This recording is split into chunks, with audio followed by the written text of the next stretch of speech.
L'histoire de la navigation sur le Léman remonte à la préhistoire. La position du lac au cœur des vallées alpines en fait un axe commercial majeur. Nous sommes aujourd'hui sur la barque La Savoie, qui est une barque à voile latine. Les barques à voile latine ont fait leur apparition sur le lac Léman au XVIIe siècle.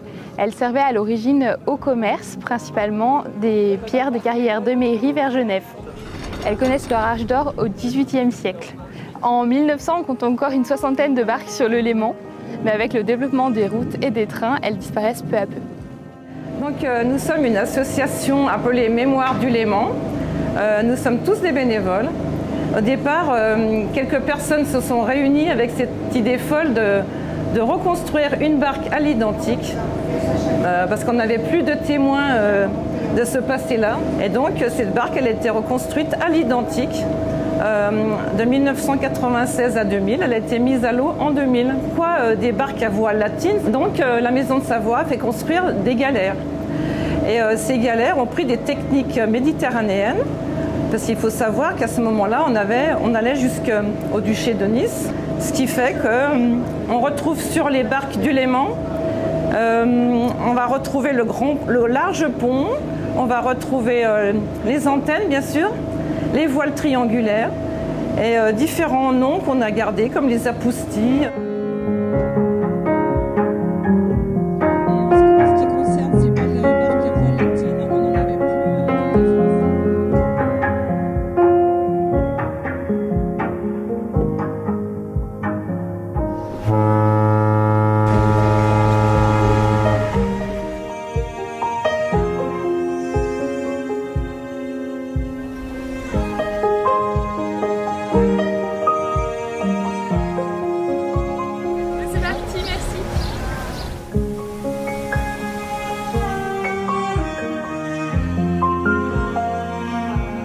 Bonjour, donc bienvenue à Saint-Gingolph, au château de Saint-Gingolph.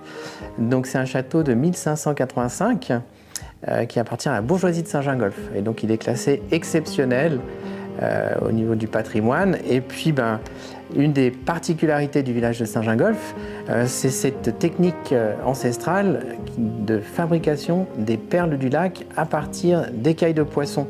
Alors c'est une technique qui existe depuis 1686 et qui a été donc découverte à Paris. À Saint-Gingolph, on avait 4 fabriques de perles, la perle du lac, la perle de Saint-Gingolph et la perle du Léman et la perle Orion en 1920.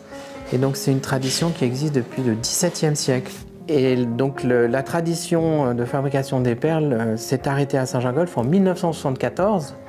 Et c'est qu'en 2020 qu'on a repris et que vous allez voir, on a refait cette fabrication. Au départ à l'identique par rapport à ce qui était fait, puis on a amélioré grâce à des nouvelles techniques qui reproduisent exactement la lumière qui est sur la nacre. C'est le même principe. Donc la particularité des perles de Saint-Gingolph, c'est qu'on utilise l'écaille de poisson pour fabriquer la perle. Et donc vous voyez l'écaille à l'intérieur de cette petite bouteille. Et vous allez voir, quand je secoue la bouteille, vous allez voir apparaître la nacre. Voilà. Alors ça, c'est ce qu'on appelle l'essence d'Orient, qui sert à faire l'Orient de la perle. On piquait les perles sur des petits supports, comme vous pouvez voir ici, et ensuite on trempait ces petites dalles dans ces petites vasques pour recouvrir la perle de l'essence d'Orient et donc de l'écaille de poisson.